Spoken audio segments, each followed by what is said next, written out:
Então, bem-vindos a mais um Birras com os nossos episódios especiais, onde convidamos uma pessoa que admiramos para fazer birras connosco. Esta ideia surgiu da nossa curiosidade em saber mais sobre como é que as pessoas que admiramos cresceram, que parentalidade é que tiveram e como é que isso afetou a pessoa e os pais em que se tornaram. Mas, mãe, desta vez não trouxemos uma pessoa, trouxemos uma fada. Nós adoramos fadas em geral, só que esta é em particular. Uma grande salva de palmas invisível para a Constança Cordeiro Ferreira. Estamos a dar. Estamos a dar. A Constança é conhecida como a fada dos bebés. Não sei se já estás farta deste termo. Ou... Eu acho fofo. Ainda bem, pronto, posso usá-lo então. Bonito.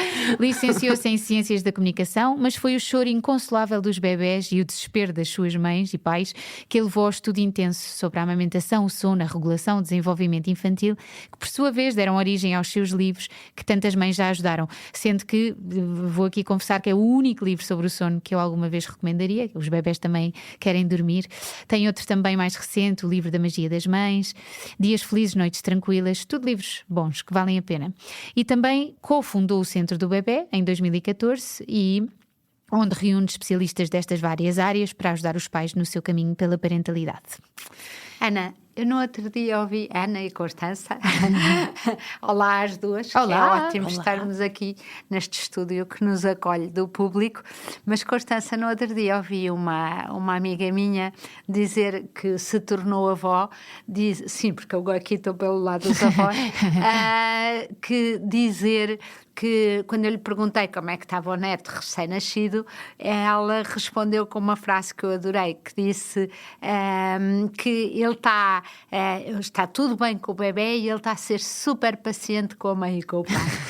E eu achei isto tão engraçado e sobretudo nós avós conseguimos ver de fora, não é? Enquanto somos mãe estamos ali reféns das hormonas e das situações, quando somos avós conseguimos já no drone por cima olhar e percebemos que realmente os bebés não só são todos diferentes uns dos outros, mas que realmente tem que haver ali qualquer coisa pré-programada naqueles bebés para ensinarem os pais a serem pais, não é?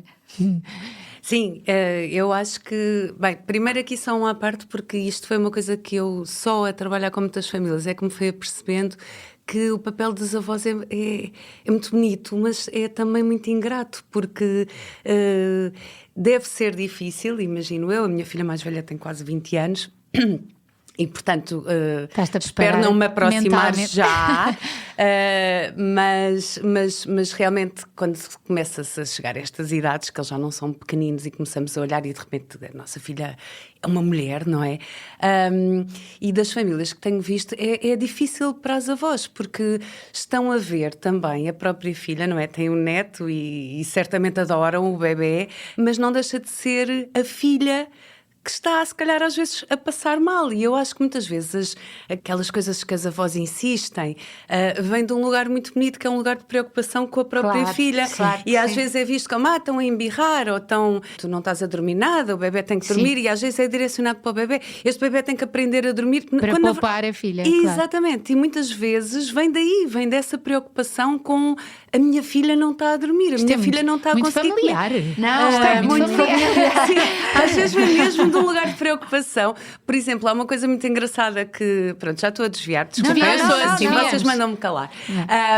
Mas há uma coisa muito engraçada, e isto tem uma base antropológica, porque quase sempre a Isabel dizia, as coisas estão pré-programadas, o nosso comportamento visa a sobrevivência da espécie, está nas células, e portanto, há coisas que nós achamos que são assim, culturais, e não são bem. Uma das coisas que os avós adoram, então as avós adoram, fazem muita pressão para os bebés começarem a comer e querem-lhes pôr coisas na boca e às vezes as mães estão a amamentar mas porquê é que ele está sempre na mama? Porquê é que não dás um biberon? Porquê é que...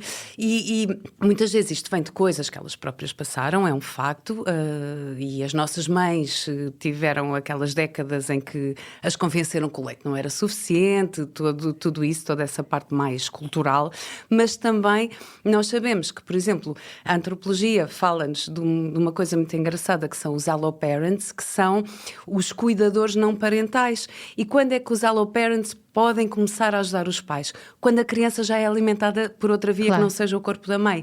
E eu acho que às vezes mas porquê que ele não pode provar uma colherzinha disto? Sim. Ou porquê que não lhe posso dar uma bolachinha? Ou porque... É porque assim podia ficar comigo e tu podias dormir. Exatamente. Eu acho que a um nível muito profundo, esse drive vem de eu quero colaborar, eu quero que, em termos muito crus, vem de libertar a mãe para que ela possa engravidar outra vez. O objetivo, em termos antropológicos, quanto mais ela parents, mais natalidade havia nessas sociedades, quando havia cuidadores não parentais mais disponíveis. As amas, não é? E as avós, as tias, mulheres que podiam fazer uma criação coletiva.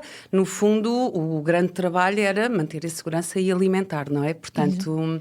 Isto é engraçado, porque às vezes as mães veem sentem isso como uma competição. É como se estivessem a tentar roubar-lhes os bebés, não é? Isto é uma linha muito ténue, porque nós também queremos mães leoas em dado momento, porque é bom querer guardar a cria e estar, mas também é importante termos ajuda, termos um coletivo. A cria humana é uma cria muito dispendiosa em termos de energia materna e a criação humana está prevista a ser uma criação coletiva. Exato, e há muito esta coisa de que já falámos aqui noutras birras, que é todas as mães acabam por parece que fazem este investimento tão grande e que ficam tão concentradas e é uma coisa tão fala-se dos boundaries e vou fazer os meus limites e vou fazer as minhas coisas e depois ficam muito isoladas e sozinhas. Depois começam a dizer que querem a comunidade, mas querem uma comunidade sem nas suas regras. Nada, exatamente. No querem basicamente uns empregados obedientes. Já está aqui um toquezinho novo. Não, eu acho que é muito engraçado e por acaso li no New York Times isso, que era no fundo a contradição entre que sermos uma geração individualista que quer ter a sua casa e quer ter as suas regras, com uma queixa constante de queremos a comunidade, mas na realidade, se fôssemos para sociedades, sei lá, onde, por exemplo, a avó é que continua a mandar e a mãe tem que obedecer à sogra, e tem que obedecer à sogra e tem que obedecer, ou à mãe dela, mas normalmente à sogra, porque vai viver com a família do marido.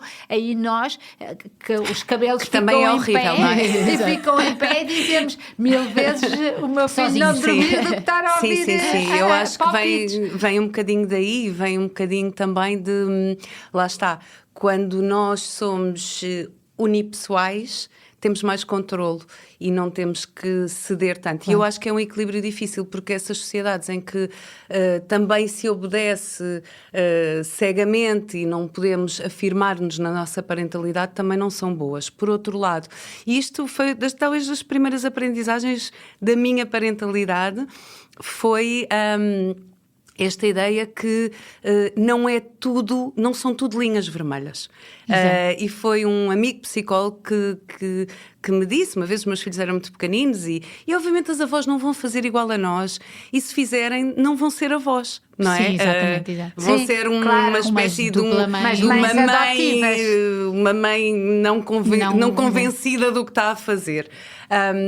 E ele dizia-me uma coisa que eu achei muito interessante e que nunca mais me esqueci, já foi há muitos anos. Ele dizia, as crianças têm que estar expostas a coisas diferentes. Sim. E eu acho que o que fui aperfeiçoando disto há linhas vermelhas. Não foi nunca o meu caso, mas imaginem uns avós que acham uma estupidez usar a cadeira no carro. O cinto. Porque no nosso tempo vocês também não usavam e ninguém morreu. Quer dizer, morriam objetivamente mais pessoas. Não foram estas específicas, mas morriam. E não havia tantos carros e tanta gente Exatamente, a viajar. Portanto, há coisas que são linhas vermelhas. O bebê dorme em casa da avó e ainda não fez 1 ano, é para ser deitado de barriga para cima. A ciência diz-nos que é a posição de segurança. Ou seja, há coisas que eu acho, segurança não é negociável, a ciência evoluiu, há coisas que nós sabemos. Outras coisas que para os pais sejam realmente importantes, acho que também devem ser respeitadas. Devem ser respeitadas, porque reparem uma coisa, e eu vejo muito isto, às vezes até dentro do casal. falávamos antes de começar, por exemplo, do sono, por aí fora. Às vezes a mãe não deixa entrar ou não aceita ajuda porque não confia. Nós só entregamos a cria quando confiamos. E a confiança é uma coisa intrínseca, não vem de... Mas eu sou tua mãe, não confias em mim porquê? Não é? É uma coisa que tem que se sentir cá dentro para entregarmos um bebê, um filho. E, portanto, se do outro lado houver... eu sei que isto é importante para ti e não te preocupes que vou fazer como tu gostarias... acho que também há mais liberdade para, no resto, que seja como entenderem. Agora, muitas vezes não há esta comunicação e muitas vezes há uma tentativa de controle dos dois lados, não é? Que vai desde a bolacha Maria até andar... Açúcar, então exatamente, e andamos nisto. E isso é que eu acho que acaba por mina as relações, mina a confiança. Eu vejo isso, por exemplo, com os casais, quando às vezes entre eles a mãe não quer que o bebê chore, o pai acha que o bebê devia ficar no berço a chorar um bocado para aprender a ser independente, mas depois o pai quer ajudar no meio da noite e a mãe não deixa porque sabe que a única maneira acha dele que a postura ajudar do pai é esta. E isto são coisas que, ao serem conversadas, e é muito engraçado, eu acho que, pronto, a minha base são as ciências da comunicação e eu acredito verdadeiramente que tudo é semântica. Porque às vezes as coisas, regra geral, quando estamos a falar de pessoas que se amam, vêm de lugares muito bonitos. Mais uma vez, ela precisa descansar. E se na minha cabeça a única forma é o bebê chorar um bocado, se calhar esse custo pode significar um benefício, pode compensar. E às vezes quando nós encontramos meios termos, quando, por exemplo, consigo dar umas técnicas ao pai para acalmar o bebê, a mãe vê que o pai consegue fazer, o pai fica mais confiante, não havia só aquele caminho e começamos a conseguir partilhar cuidados, porque de facto nós temos que partilhar cuidados. É isso, eu estava a pensar, eu tenho um dos meus muitos netos, mas que foi muito prematuro.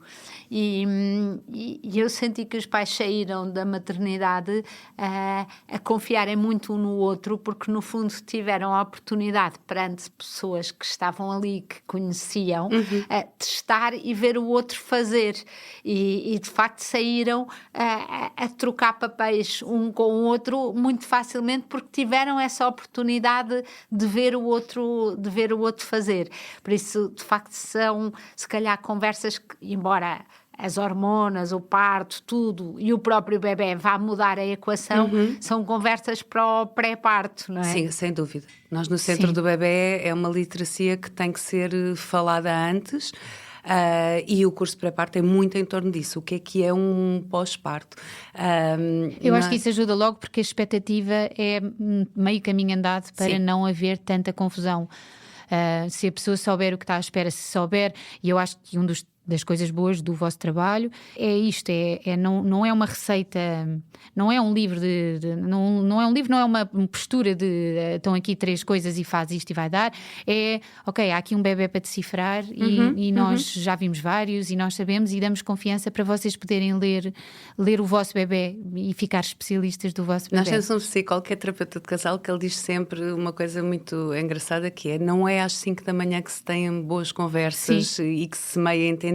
Mas tu já dizias desde sempre, não é às 5 da manhã que se faz nada, não é às 5 da manhã que se vai dizer ao bebê nada, não é? 4. Essa é a altura para as soluções preguiçosas, aquelas que nos preservam, aquelas que nos fazem descansar minimamente e muitas vezes não é num pós-parto que se conseguem ter grandes conversas de casal e, portanto, essa conversa tem que ser iniciada na gravidez. Há uma psiquiatra, eu tenho a sorte de trabalhar com pessoas incríveis, há uma psiquiatra da nossa equipa, a Karina, que diz assim... vai ser uma caminhada na selva, é uma linda caminhada, porque a selva tem paisagens maravilhosas, mas não se vai de chinelos e vamos calçados, vamos bem calçados. E, portanto, eu acho que o caminho da gravidez é o calçar, no sentido de vamos calçar o que cada um precisa para a sua caminhada, que não é a mesma coisa para todos, não é? Há quem tem mais ajuda, mas, Constança, posso introduzir aqui o meu contraditório de diabinho? É que eu vi, uma vez fui a uma ação, fui falar a uma sessão de um outro centro de bebés e falar com os avós, mas antes de falar estava a ver a enfermeira, que era ótima, a falar aos pais, aos avós. E achei aquilo muito bem, porque no fundo os avós passaram se calhar 20 anos sem crianças, ou 30, e portanto não sabem as modas ou as evidências científicas, mudaram, e têm que perceber qual é a diferença entre moda e evidência científica, até para eles próprios incorporarem e aprenderem. Mas no meio disso havia a enfermeira disse qualquer coisa do género: os bebés não precisam tomar banho todos os dias, e os pais, os avós que ali estavam ficaram todos. E eu fiz esta pergunta, porque para mim, como mãe, o momento do banho era ótimo. Era um momento no fim do dia em que eles já estão mais agitados, em que a pessoa despia, vestia, tinha alguma coisa para fazer. Sim, naquelas horas. Dava um guião, não é? Exato. Sim, tinha um guião, o pai podia ajudar, chega a casa, olha, vai dar banho ao bebê. E eu perguntei, pus o dedo no ar e perguntei: mas o bebê vive rodeado de água, porque é que ele não pode estar rodeado de água? E esta enfermeira disse: não, ele água pode, ele não pode é ter sabão todos os dias. Eu disse: pois, mas agora não vai dizer isso, esse detalhe, quando uma avó disser isto, ou seja, isto é tudo para dizer que esta geração também acolhe os princípios dos especialistas versus os das pessoas que de facto também já tiveram bebés, etc., como verdades inquestionáveis. E depois isso torna um conflito. Às vezes há conflitos por coisas que eles não questionam porque leram no livro ou porque ouviram, e ficam os tecnocratas. Sim, eu vou fazer um comentário sobre o banho, mas vou começar já por comentar esta última parte, que me parece muito importante, porque, bem, tu falavas dos meus livros, Ana, e eu escrevo livros, mas todos os meus livros dizem que, se possível, não leiam livros. Sim, exatamente. E da mesma forma que o Centro do Bebé tem cursos, mas que, na verdade, a nossa postura é preciso informação e é preciso saber algumas coisas, mas os cursos não substituem um vínculo, não substituem uma rede real, uma panela de sopa, uma avó para ajudar no fim do dia ou para ficar numa sexta-feira à noite para os pais poderem ir jantar fora com pessoas normais. Portanto, nós não podemos cientificar a parentalidade de uma forma que parece que, se estudarmos tudo e soubermos tudo e fizermos todos os cursos, nada vai falhar, porque isso é absolutamente errado. Vão falhar coisas, vamos ter muitas dúvidas, vamos fazer muitos erros, vão ser os erros mais bem intencionados do mundo, mas vamos fazê-los, e vamos precisar de um ombro amigo muitas vezes ao longo do caminho. E esse ombro amigo, quer dizer, eu vinha para cá a pensar um bocadinho no trânsito, pensar nestas coisas de como somos criados, como vamos criar, e há sempre momentos de ruptura. Há coisas que nós queremos fazer diferentes com os nossos filhos, há outras que damos por nós a fazer iguais e caímos lá. E tínhamos jurado que não. Pronto, eu dou por mim a ouvir, mas que voz é essa que está a sair da minha boca? Isto não sou eu, pronto. Mas, acima de tudo, existe hoje uma ideia que, se fizermos tudo certo, tudo by the book, nada vai falhar. E isso é a versão da Alice Gopnik. É a tecnocracia total de algoritmos, e que tudo o que não encaixa naquele algoritmo está errado, porque aquela influencer diz isto, o livro tal diz isto, o curso tal diz isto. E isso eu acho errado, e acho que retira muito a maternidade, a parentalidade não é um caminho ascético. Tem choro, tem lágrimas, tem suor, tem cocó, tem leite, tem colos, bebés colados a nós. Não é impossível pensarmos nisto como uma asepsia total. Exato. Como uma ausência de erro, uma ausência de dúvida. Não é a realidade. E tem muitas mudanças. Eu acho que as pessoas têm esta ideia de que vão escolher uma parentalidade. Sim. E vão uma escolher filiação, não é? um caminho, e vai uma ser. Filiação. Só que não só muda, cada vez que há um filho, então pode mudar drasticamente, mas como nós vamos mudando e mudando. Por isso, mesmo quando, e isto é um bom exercício para nós fazemos em relação aos nossos pais também, que é quando nós acusamos os nossos pais de tu eras assim, mas quando? Quando tinha 20, quando tu tinhas 2, quando eu tinha 4, quando tu já tinhas adolescente, onde é que tu paraste e onde é que tu te lembras de mim? Porque não foi sempre assim, não é? E nós vamos sendo diferentes e vamos estando mais conectadas com partes diferentes de nós e da nossa história. É para isso também serve a memória armazenada, para irmos buscar em situações diferentes, e por isso é que eu acho que também há tanta... A perspectiva é diferente. Às vezes, até quando eu me ponho a pensar nisso, a perspectiva, até em termos de altitude, é diferente. Uma criança é muito pequenina, um adulto é grande. Sim. E, portanto, claro que as nossas mães se lembram de coisas de forma diferente da nossa. E eu acho que uma coisa também muito bonita, que eu tenho na minha vida adulta, me apercebi, o melhor reservatório da experiência da infância são os irmãos. Porque víamos as coisas, olhávamos para cima, todos mais ou menos a partir da mesma altura. Agora, só um comentário aqui em relação ao banho, porque achei engraçado. E assim, em termos do que se sabe hoje, a criança não precisa ser lavada todos os dias, principalmente um bebê pequenino não anda propriamente a arrastar-se pelo chão, ainda, depois quando começar a gatinhar anda. Mas também há aqui uma diferença. Eu trabalho com bebés há 15 anos, bebés que choram sem parar, e há aquela ideia que todos os bebés relaxam no banho, e isso é uma absoluta mentira. Sim. E a maior parte dos bebés que me chegam, eu tiro-lhes o banho diário e tiro-lhes o banho antes de dormir, porque os deixam-os muito desorganizados. E portanto, também há um bocadinho aquela ideia de que todos os bebés adormecem no carro, todos os bebés relaxam a seguir ao banho, todos, e isso não é verdade. E às vezes estas generalizações deixam os pais muito sozinhos a achar que têm o único bebê no mundo que não gosta de banho, ou que não gosta de massagem, ou que não gosta... E às vezes quando me chegam eu digo assim, olha, isso é o meu cliente habitual. Exato. O que é um alívio. Exato. Exatamente, eu não tenho o pior bebê do mundo. E portanto, às vezes há estas particularidades que são diferentes. E é assim... A ocitocina faz um trabalho maravilhoso, que pode ter sido muito, muito, muito difícil, mas faz assim uma coisa difusa de... Foi lindo. Foi tão lindo. Ou quando está completamente ausente, que às vezes acontece de uns pós-partos para os outros, aquele foi horrível. E nem tudo foi horrível, mas o meu conjunto hormonal gravou-me isto desta maneira. Eu acho que quando uma pessoa dorme num quarto ao lado de uns pais com um bebê, seja num fim de semana, num hotel, onde for, e ouve aquele bebê a chorar e ouve os pais sempre a responderem numa voz muito meiguinha, a pensar, ocitocina...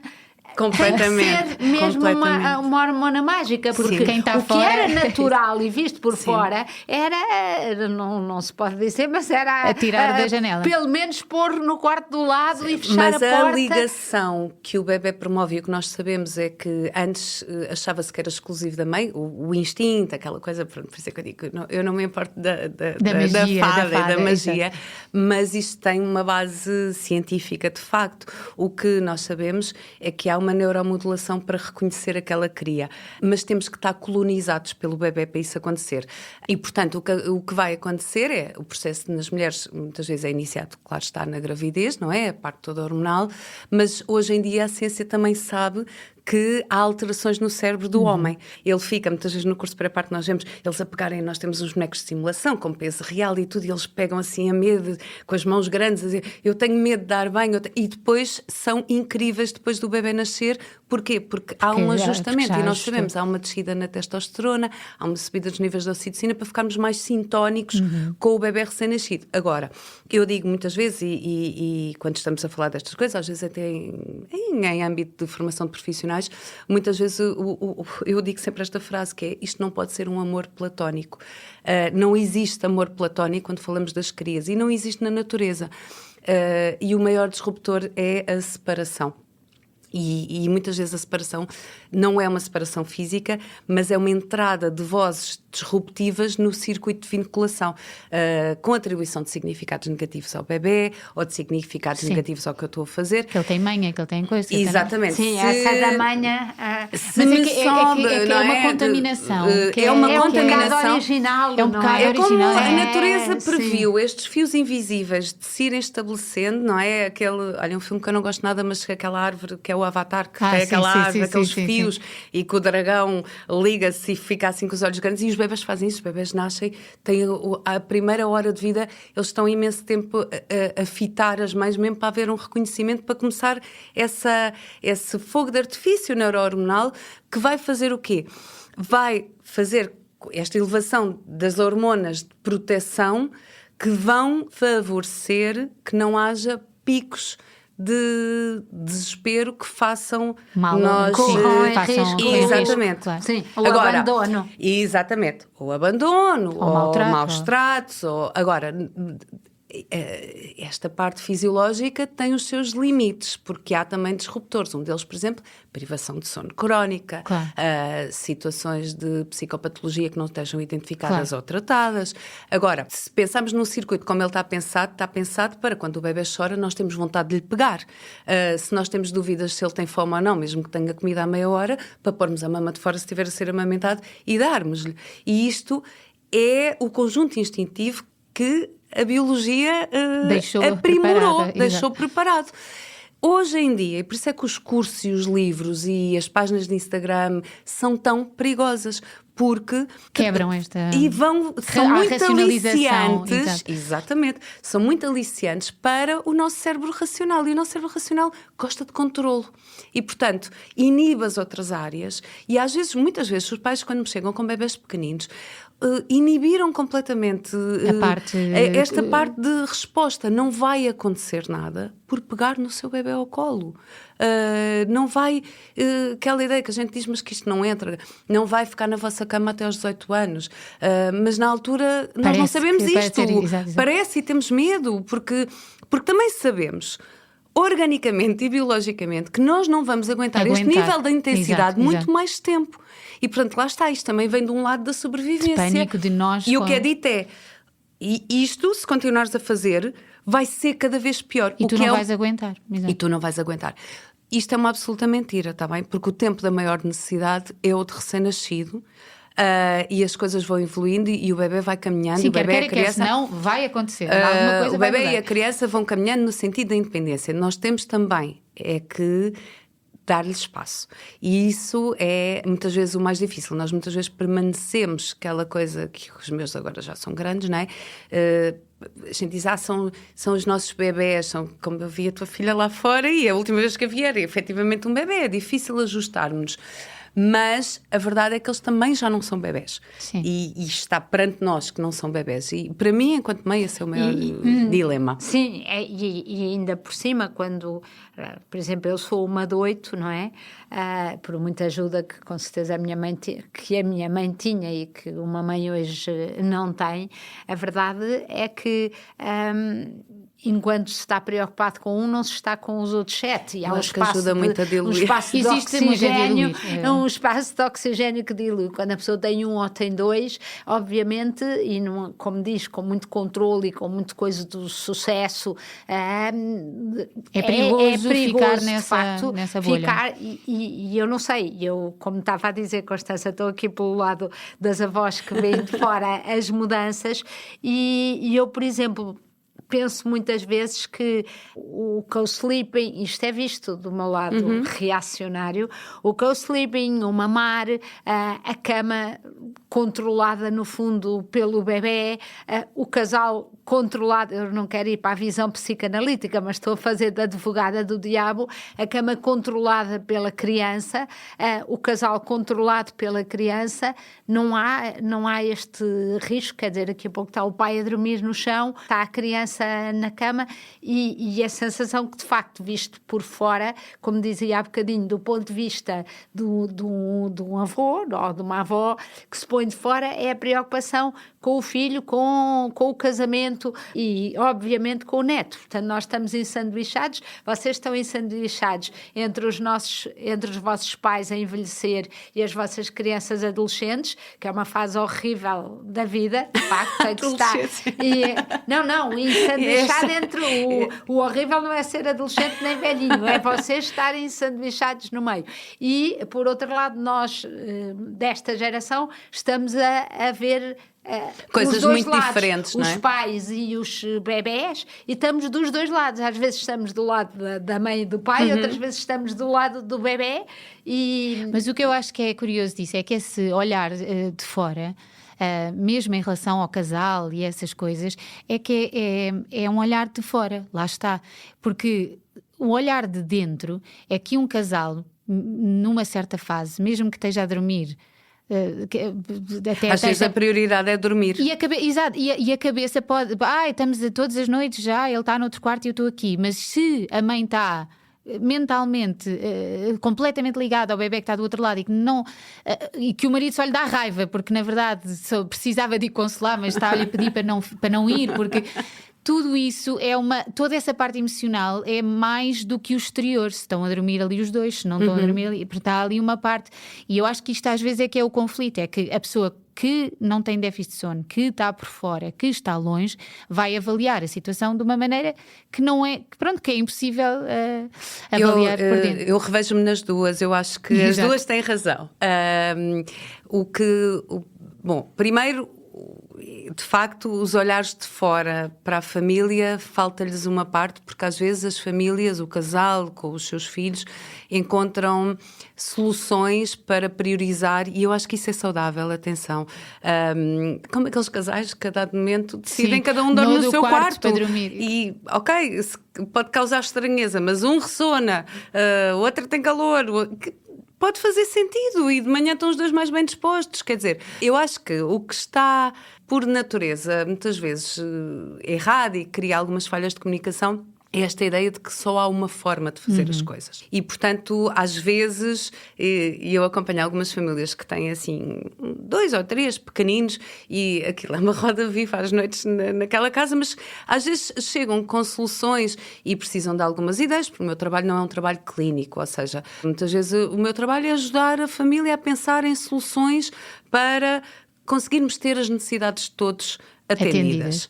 Porque é muito importante, e aqui, entrando aqui no que preocupa a Isabel e que eu compreendo, tem que haver uma literacia para as nossas necessidades. Os outros mamíferos fazem todos isso. Quando a mãe precisa de fazer qualquer coisa e o bebê está ali agarrado à mama, leva assim uma cabeçadita para... Exato. Agora chega-te para lá um bocadinho porque eu tenho que ir fazer qualquer coisa, e não se complica. E eu acho que, de facto, se houver uma boa literacia para as necessidades, eu acho que isto só se consegue com terapia, e há pouca gente a fazer terapia. Disponibilizar. Sim, porque nós temos um construto social sobre a maternidade que é a abnegação total. E agora vou pôr aqui uma farpa, Isabel, isto veio da geração das nossas mães. E, portanto, a ideia de que nós temos que dar tudo aos filhos, primeiro sempre a criança, e, portanto, eu muitas vezes assisto e que chega, e estou super à vontade com esse processo, porque tenho 3 filhos, tenho histórias de amamentação diferentes com eles todos, e de outras coisas, enfim, que posso partilhar se acharem interessante, mas que de facto experimentei, não andei a fazer experiências, mas foram em alturas diferentes da vida e portanto tenho assim um espectro muito grande de vivências de parentalidade. Mas isto para dizer que assegurarmos as nossas necessidades não é um trabalho dos nossos filhos. Não é um trabalho dos nossos filhos. E muitas vezes eu digo isto quando estou a falar com pais, eu preciso que ele durma para eu dormir bem. Mas às vezes nós temos um bebê que, vamos trabalhar com ele, vamos chegar lá, mas ao dia de hoje a mãe já precisa dormir. Ao dia de hoje não dá para ficarmos aqui à espera X dias, ou 2 semanas, ou 1 mês, ou 1 mês e meio, e depois logo dormir. Isto é entregar aos nossos filhos a responsabilidade pelo nosso bem-estar e pelas nossas necessidades mínimos, olímpicos. Se dependesse dos meus 3 filhos, e atenção que eles são miúdos muito fofinhos, muito empáticos, mas se dependesse deles, quer dizer, não está na agenda deles garantir que eu como, que eu durmo, que eu vou sair com as minhas amigas, que eu consigo ler um livro, não está na agenda deles, nem tem que estar na minha. Na minha tem que estar eu e eles. E eu tenho que fazer esse jogo. E o que eu acho que acontece muitas vezes na parentalidade é que nós hoje temos mais solicitações, porque nós sabemos que é importante o autocuidado, nós sabemos que é importante treinar, nós sabemos que é importante comer bem, nós sabemos que é importante tempos de bem-estar. E ao mesmo tempo também sabemos que é fundamental que o bebê coma daquela maneira, os legumes assim assado, e que tenha já estou acesso... cansada, Constança. É exaustivo. E depois ainda entregamos do lado deles, como por exemplo, muitas vezes os processos de desmame. Eu vou esperar que o bebê manifeste interesse. Esse interesse pode nunca chegar, porque o interesse do bebê, claro. o interesse em desmamar, o interesse do bebê pode ser continuar a mamar. E quando digo bebê, às vezes crianças pequenas, nos casos de uma amamentação prolongada. Eu é que tenho que ir fazendo um check-in comigo. Exato. Isto está ok para mim? Porque os contratos com os nossos filhos são contratos evolutivos, porque senão, lá está, falamos outra vez da hiperproteção, da qual eu sou culpada, mas ficaríamos no registro recém-nascido para sempre. E isto são contratos dinâmicos, em que, olha, este registro esteve bem até agora, vamos encontrar um meio termo que funcione agora. E, portanto, não me choca o casal encontrar soluções para determinados momentos. Reparem, estamos no inverno.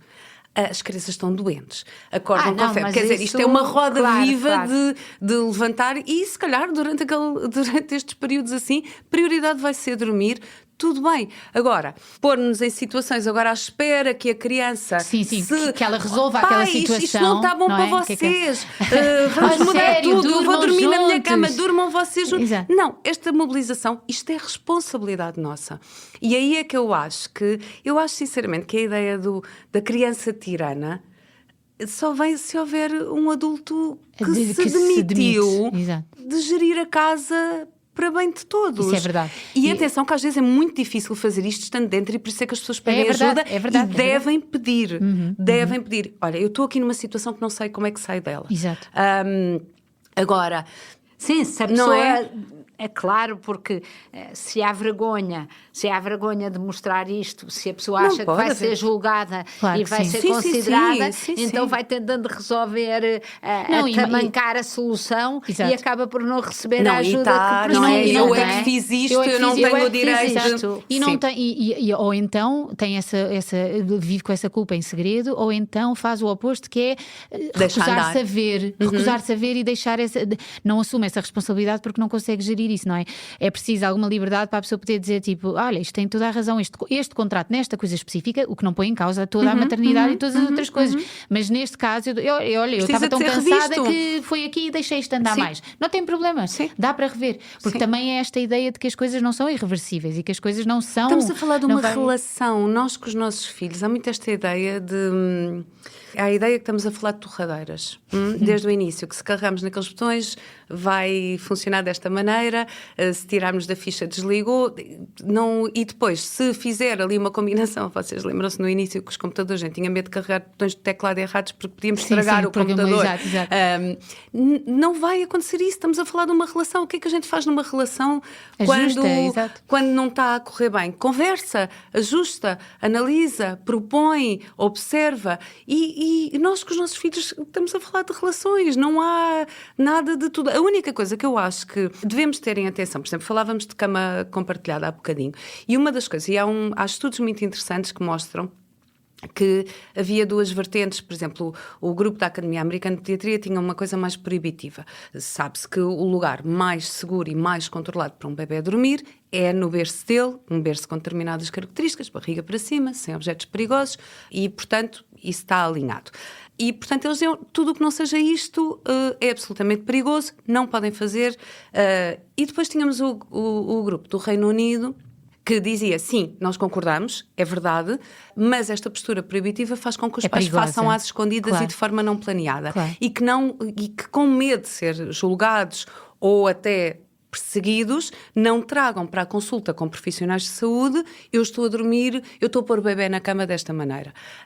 E, portanto, não se abria um espaço de diálogo para... Bem, se em algum momento o bebê vem para a cama tem que estar segura. Qual é que é a segurança? E como é que podemos mitigar os riscos. Ou seja, da expectativa para a realidade, não é? Exatamente, pronto. E realmente esta abordagem de abertura e de se vem para a vossa cama, atenção, porque isto não é negociável, tem que ser desta maneira, e há casos em que não deve de facto vir para a cama dos pais. Há contraindicações. Sim, exato, pronto. E é uma postura muito mais equilibrada. Quando chega uma mãe a dizer eu gritei para a almofada para não gritar com o bebê, eu estou desesperada. Isto é um sinalizador. Ela ainda não sabe como é que se vai mudar as coisas, mas ela já percebeu que tem que se mudar. E, portanto, isto permite-nos, e quando digo permite-nos, não estou a falar de mim, estou a falar desta equipa com quem trabalho, permite ajudar, mudar. E, portanto, esta ideia do tudo ou nada, eu acho que é o que... Claro, não claro.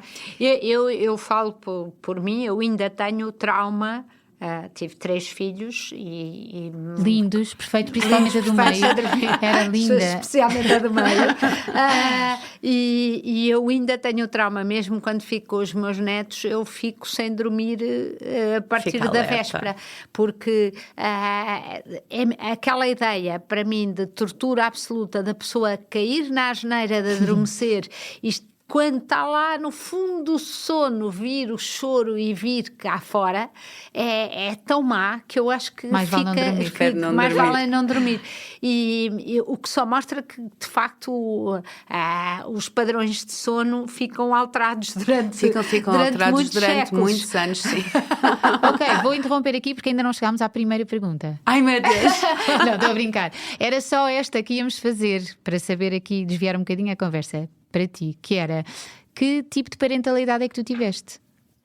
Para mim? Que é que te calhou na rifa? Sim. Olha, tive uma parentalidade que, por mais que eu sou muito reivindicativa e sou muito vocal, mas tive uma parentalidade espetacular. Porque e muitas vezes penso nisso, porque eu acho que os meus pais me deram coisas que eu não consigo dar aos meus filhos, e essa coisa chama-se super autonomia.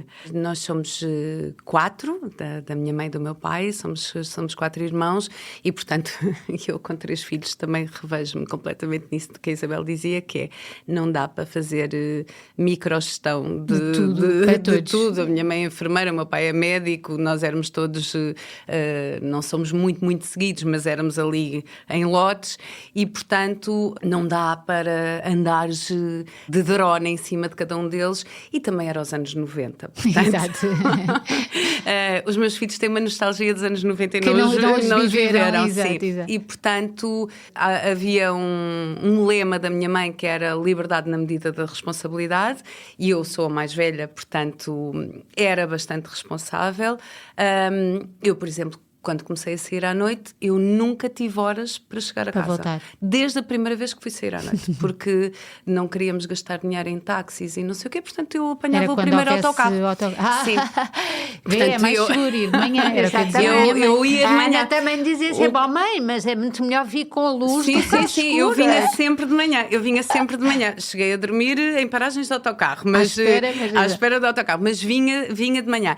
E uma coisa que a minha mãe queria saber, porque às vezes ela estava a fazer turnos na maternidade, de noite.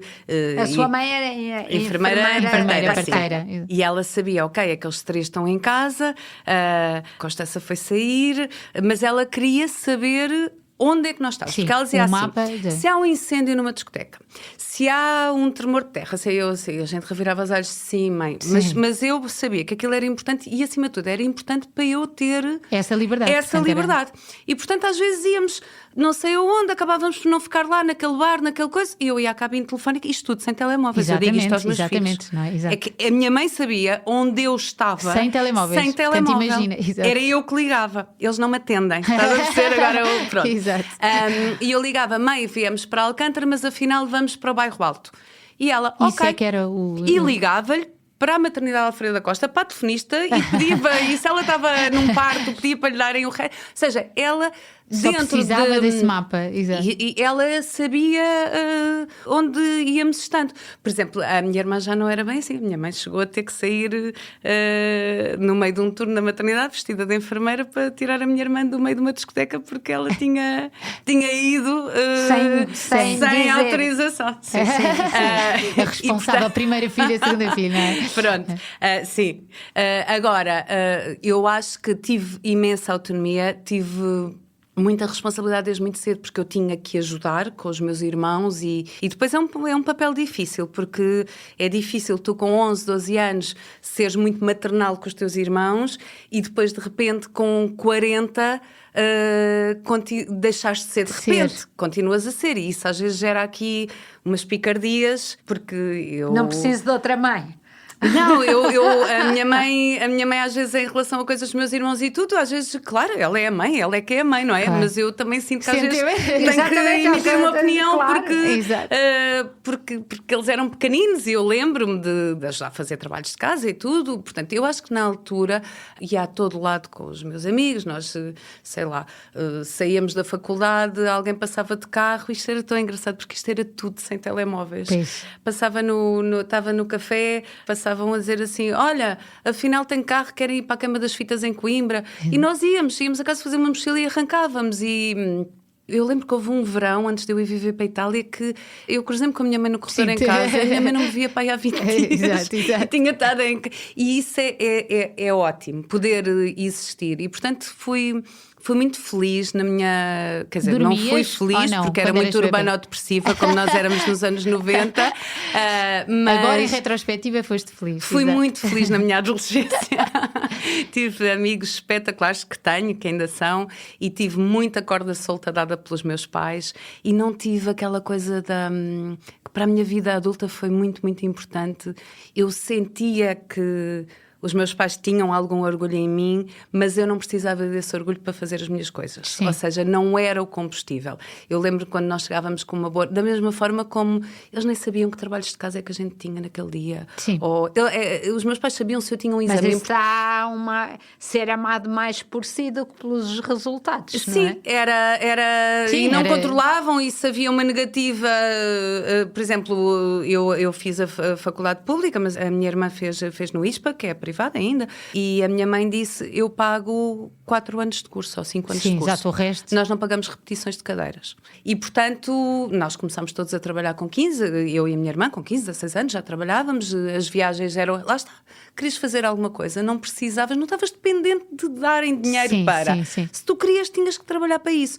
E aquela coisa do elogio, eu lembro de uma vez ter uma boa nota e lembro-me, era muito aquela coisa do eu não fiz mais do que a minha obrigação. Exato, mas se eu aparecesse com uma negativa, também continuava a ser problema meu. Exato, percebes? Não era posta de castigo, não era... E isso, essa consciência de... Os meus pais diziam muitas vezes, eu já fiz o meu curso. Tu és tu, eu sou eu. Não, e é verdade, não é? Eu dou para mim a dizer essas coisas aos meus filhos. Filha, eu já fiz o meu curso, eu já estou a trabalhar e a ganhar ordenado, tu é que ainda não. Exato. E, portanto, eu acho que isso responsabiliza-te muito. Isso, quando há sempre esta coisa de ou imitamos os nossos pais ou tentamos separar-nos um bocadinho, e no teu caso, com o teu pai, que é pediatra e que também tem muitas opiniões fundamentadas sobre as crianças e o desenvolvimento, tiveste que fazer, eu estou sempre a dizer isto à minha mãe, porque nós com as gêmeas eu tive uma parentalidade muito próxima e parecida, e com a Martinha depois tive uma adolescência de parentalidade, ou seja, tive que fazer a minha ruptura de algumas coisas, e isso deu assim os primeiros conflitos. Tu tiveste a tua adolescência de parentalidade? Não, olha, eu sou uma adolescente eterna, portanto... Ainda estou. Não, é assim, o meu pai é super low profile, o meu pai é o médico dos meus filhos e não opina absolutamente sobre nada que não seja médico. Exato. Portanto, isso também é uma... Completamente, mesmo. Aliás, eu acho que hoje em dia se leva para os consultórios muita coisa que não é médica. Não é de lá, exatamente. E que... Porquê? Lá está um bocadinho por esta imaturidade em que vai ser preciso tomar decisões difíceis, não é? E é bom pedir ajuda, ok. Será que ele deve ir para a escola com 5 anos ou devemos esperar 1 ano? Eu acho que um pediatra... faz todo o sentido, se calhar, opinar sobre este tipo de coisas. Agora, tendo em conta aquele bebê, não é? Tendo em conta aquele bebê e uma avaliação até em termos de desenvolvimento. Exatamente. Agora, mas de repente devo pintar o quarto de amarelo ou de azul, qual é que é mais relaxante? Quer dizer, sim, é ridículo. Tu tinhas sempre aquele, não era? Que se para a sopa vá perguntar à sua mãe. O Gonzalez conta essa história que dizia, perguntavam, mas então o que é que ele... Olha, a sopa vá perguntar à sua mãe, que ela é que sabe fazer sopa. Por exemplo, uma das coisas que o meu pai também é muito desta linha da antropologia e por aí fora, e uma das coisas que ele dizia, porque nestas coisas da introdução alimentar, mas pode ir para ele, dizia-me assim, eu já disse as 3 ou 4 coisas que não se pode. Que não se pode. Tudo o resto é porque se pode, Constança. E ele disse assim, a alimentação, a introdução alimentar é uma coisa eminentemente materna, sempre foi. E cultural. Cultural. Do país, claro. Olha, nós fomos de fim de semana é? agora há pouco tempo e fomos assim todos juntos, os netos todos e tudo. E eu nunca dei aos meus filhos porco. Aliás, eles comem muito pouca carne porque fui vegetariana há muitos anos e pronto, que isso também é assim, precisam de proteína, Constância, eu também me está proteína vegetal e ele achar que eles, pronto, olha, deixa lá. Pronto. Portanto, o silêncio foi Mas estava tudo a dizer, Alentejo e traziam assim umas travessas com carne e eu disse, mas o que é isso? Ai, bochechas de porco. E eu assim, bochechas para a minha filha, não é um peru, não é um... E às tantas, tipo, os outros todos a deliciarem-se, eu pus no prato da Amélia as bochechas assim todas desfeitinhas com a batatinha e a miúda a comer toda contente. E a tua visão é... E eu assim, mas bochechas é mesmo as bochechas do porco? E eu não perguntar. Assim, não, Constância, é inventado, Nem é porco, isto é vegetal. tofu, é bochechas. Do brócolis. E estávamos a dar à minha sobrinha, que é muito pequenina, Mas que tem temos um que ano e convidar poucos. o pai da Constança para Sim, beber. devem convidar. Boa ideia. E depois às tantas eu pus no prato da bebê, que tem 1 ano e meio, da bebê do meu irmão, e começo-lhe assim a cortar pequenino e assim, pai, mas a Joaninha pode também comer isto? E ele, mas os bebés que vivem em sítios onde há porco, o que é que eles comem? Claro que é, não é? Come-se o que há na terra, o que há ali, obviamente, não é? Exato. Ou seja, há coisas que não são assim, não, eu nunca daria, mas não tem mal nenhum dar, não é? Sim. E depois é isso, lá está. Quer dizer, para mim não era uma linha vermelha e ela gostou muito. Na minha casa não vai comer, mas está pronto. lá, existe, exatamente, Sim. ela sabe. Ou seja, essa parte não. A minha mãe era mais vocal. Eu tenho uma história engraçada com a minha primeira filha, que, quer dizer, para os nossos padrões atuais, eu era muito novinha, tinha 26 anos, e eu lembro que uns dias antes dela, e depois era a primeira neta, porque eu sou também a primeira, não é? Sou a primeira neta, sou a primeira dos primos, e portanto não havia bebés há muitos anos na nossa família. E ela estava quase a nascer e eu lembro que estava assim a dobrar umas roupinhas com a minha irmã e estávamos à espera que a minha mãe chegasse para dizer onde é que se punha as coisas, realmente era muito infantil. E a minha irmã diz assim, tu achas que a mãe nos vai deixar andar sempre com ela ao colo? E eu devo assim... E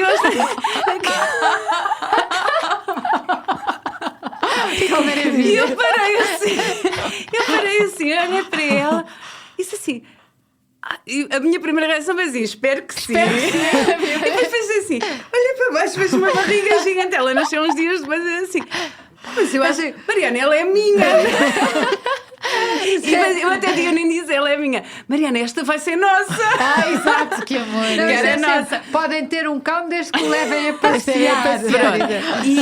Mas sabes que isto, a passagem de filha para tão, mãe, é muito tão difícil, porque eu tinha, de repente confronta-me, eu era super independente, era mesmo muito independente e não era de grandes dúvidas, eu não fui com medo de nada, mas de repente com aquela bebê a chorar, a minha coisa era pedir, eu não sabia como é que se fazia, e realmente esta coisa das mulheres da família é muito importante, de como é que se faz isto, como é que se faz aquilo, mas depois também prejudica um bocadinho a apropriação, sabes que eu nos primeiros dias, eu olhava para a minha filha e eu não sabia bem como é que lhe havia de chamar, então isto é uma coisa muito estúpida, eu já falei com ela, acho que posso expor aqui, mas eu chamei-lhe muitas vezes brinquedo, eu chamava-lhe brinquedo, eu chamava-lhe anda cá, tu és o meu brinquedo, e fazia assim porque era que quase... ainda não sentia exatamente. Eu ainda não tinha nascido como mãe, claro. Não é?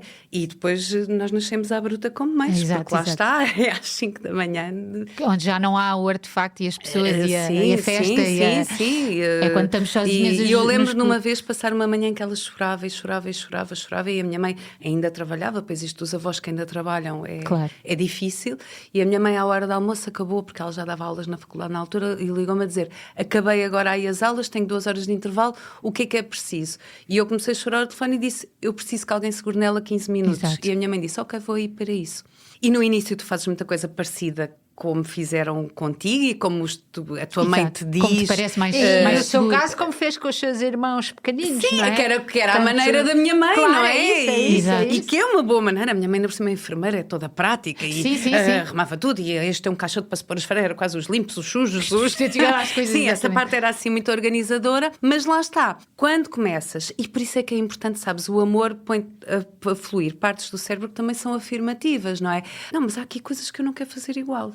E quando te sentes mais consolidada, há essa adolescência, não é? De, não, é minha. Agora é minha. É minha e, portanto, vamos fazer de maneiras diferentes. Eu digo-te uma coisa, por exemplo, aquela coisa de... Quando os bebés nos começam a bater com a mãozinha, assim, e que muitas vezes o que se fazia no nosso tempo era agarravas na mão e dizer não se bate, não se bate. E eu lembro quando ela entrou nessa fase, lembro de estar na feira do livro e estava uma mãe com um bebê exatamente nessa fase. E o bebê estava-lhe a bater e ela agarrava na mão e dizia não se bate. E eu estava a observar, a pensar, estava-me a lembrar disso tudo. E ela sentiu-se observada e às tantas agarra na mão do bebê. E dizer assim, já te disse que não se bate. E bateu-lhe. E eu sinto que ela fez isso porque tu estavas a olhar. Exato. Ela deve ter achado que estás a ser uma mole, vais isto, qualquer dia ele tem 15 anos e bate. E eu lembro de olhar e pensar assim, eu nunca vou ensinar a minha filha a dizer que não se bate batendo-lhe. Sim. E se calhar connosco faziam isso, mas, ou seja, foram coisas muito específicas que, ao ser mãe, já não fazem sentido. Que aquela ideia de nós é que sabemos, mãe é mãe, é verdade, e nem tudo é discutível, e há coisas que eu e o pai deles nos encarregamos de decidir porque eles não têm maturidade. Mas eu não acredito naquela idealização de eu é que decido tudo porque eu nunca falho, e eu é que sei tudo. Sim. E os meus filhos sabem que eu falho. E uma coisa que para mim é muito natural é pedir-lhes desculpa. Claro. Que é uma coisa que na geração dos nossos pais parecia que estavam a dar parte de fraco, não é? Que não era comum. Eu não tenho problema nenhum com isso porque eu não preciso de ficar idealizada na mente deles para sempre. Faço algumas coisas erradas e que me apercebo depois e pronto. E, portanto, e é esse exemplo que queres passar, que é nós erramos. Mas é que eu digo uma adolescência no sentido de cada etapa da parentalidade eu estou a aprender coisas novas e às vezes perguntamos se esse património é importante. Como é que era connosco? Como é que era? Mas agora os meus filhos já estão numa idade em que eu me lembro como é que era connosco e há muita coisa que eu fiz que não quero que os meus filhos façam. eu acho que há uma mudança muito grande. Quero mesmo. Mas que se calhar eles vão ter que fazer algumas, não é? E pronto, e eu não tenho... Mas se nós aprendêssemos com os erros do passado nunca evoluíamos, não é? Sim, mas eu não tenho a musculatura que os meus pais tiveram para a liberdade que nos deram, não tenho mesmo, e devia ter mais. Pois, mas lá está, são coisas que se vão trabalhando na medida em que tens consciência delas na altura, não é? Porque mas eu acho que isso como avó, por exemplo, eu vejo que as pessoas hoje em dia têm uma desculpa para esse facto de serem mais controladoras, que é dizer assim, pois, mas o seu tempo não havia este tempo era muito perigoso. Havia não sei o quê, não havia... O mundo está muito pior. E depois, o meu trabalho como jornalista é desmontar esses números. Sim, porque há indicadores que nos dizem que não é? Há indicadores que nos dizem Portugal é o país mais pacífico do mundo, temos 2 ou 3 casos dramáticos de crianças desaparecidas, mas a maior parte são raptos parentais. Mesmo assim, do número reduzidíssimo, são raptos parentais que são outra realidade diferente. Os abusos são dentro da família, não são pelo estranho a quem se dá na mercearia que nos davam chupa-chupa e que se fosse agora no tempo do Trump tinha certeza que aquilo tinha droga e que era para nos tornar todos sei autistas. Portanto, às vezes são muitas desculpas para eu acho que o nosso cérebro está muito inundado também, o nosso cérebro não está feito para tanta informação. E informação que não com ansiedade, com informação não processada. As desgraças do mundo inteiro em tempo real, não é só da nossa aldeia. E sobre as quais nós não temos nenhum controle.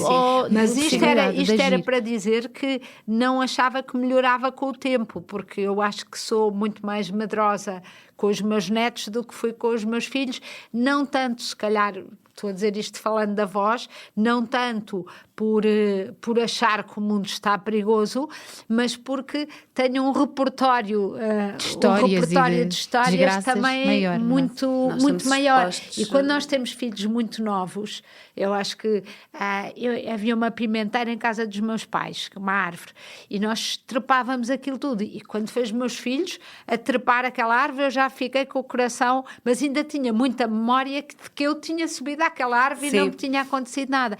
Agora, quando passou um jet lag de acabar de ser criança e depois passaram-se 20 anos e depois a pessoa vai ter um filho aos 40 anos, aqui neste intervalo provavelmente está sem módulo avó. E também não podemos estar sem módulo. Não, e para além disso, eu acho que... Mas aqui os pais também estão quer dizer, porque as avós sempre foram super protetoras, não é? Supostamente. E os pais é que eram mais... Exato. E agora estamos todos com medo. E eu acho que isto é uma coisa preocupante, dado medo.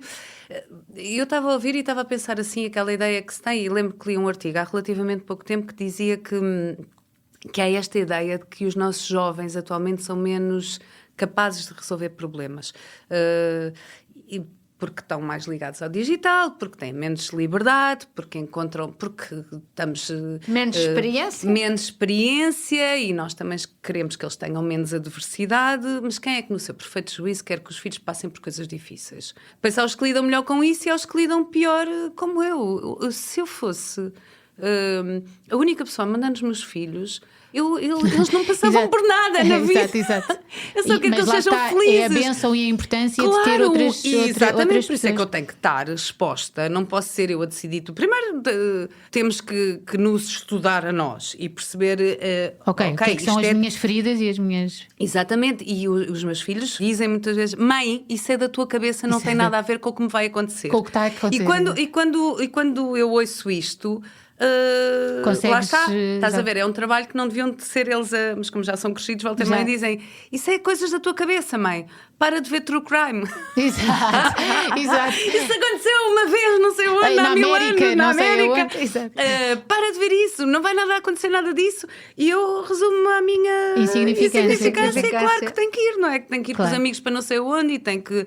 Pronto. Mas eu acho que nós, primeiro, esta geração, há um cultivo maior da felicidade e do bem-estar, o que é bom. Nós não desvalorizamos quer dizer, não devíamos, infelizmente ainda não podemos dizer que ninguém faz isso, mas o bullying, o chamar nomes, a criança ser infeliz na escola, infelizmente ainda é desvalorizado. Sim. E não devia ser, e aqui eu acho que é a parte boa.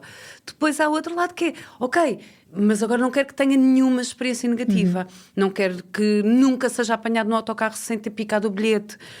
Não quero que fique à chuva porque não levou casaco. Que parte ao coração porque... Exatamente. Sim, é a prisão maior de todas. Que tenha aquele namorado ou aquela namorada, ou que se vá declarar porque... Depois vai acabar e depois... mostrou-me as mensagens e aquilo não vai a lado nenhum e mais vale estar quieto, vai sofrer. Quer dizer, sim. Quem nunca, não é? Isto é formativo, faz parte. Claro. E depois cria uma prisão que é a pior prisão de todas. Cria esta ilusão de que não é possível uma vida sem sofrimento e sem dificuldade. Fazer tudo para evitar o sofrimento e a dificuldade. Sim. E isso é uma prisão horrível. Sim.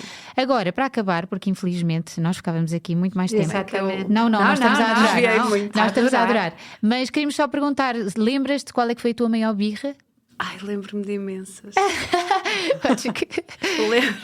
Eras muito birrenta. Queres da adolescência, queres de... Não, eu era muito dramática. A minha terceira filha agora é assim muito... Às vezes dizem-te a pequena Amélia é a Amélia grande.